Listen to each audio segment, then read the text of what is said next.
Dieu qui a créé l'univers et maintient cette force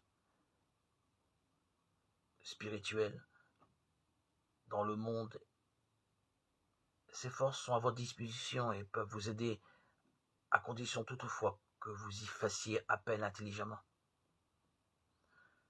Évidemment, il n'y a qu'une cause première, et celle-ci se manifeste de 1000 manières. Il vous sera toujours répondu de la façon la plus appropriée à vos besoins. Pour avoir recours à cette force qui est Dieu lui-même, apaisez-vous d'abord physiquement, mentalement, puis demandez-lui calmement de faire en vous ce qui est nécessaire. Ne suggérez à Dieu ni plan ni moyen. Il n'est généralement pas répondu à vos prières parce que vous essayez d'agir par vous-même au lieu d'en laisser l'initiative au pouvoir suprême. Et vous utilisez ce faisant votre force de volonté. Ainsi, vous ne pourrez obtenir de résultats favorables. Car votre volonté, c'est vous. Laissez de la place au Seigneur.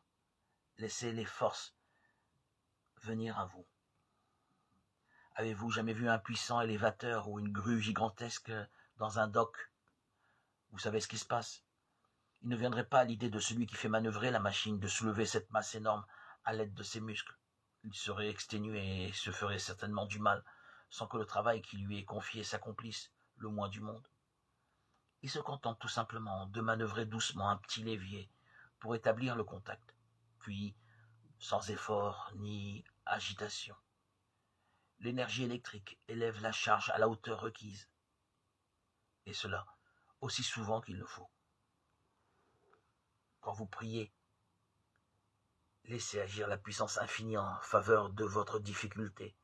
Dès lors, seule la victoire peut en résulter. Arrêtez et sachez que je suis Dieu. Psaume 46, verset 10.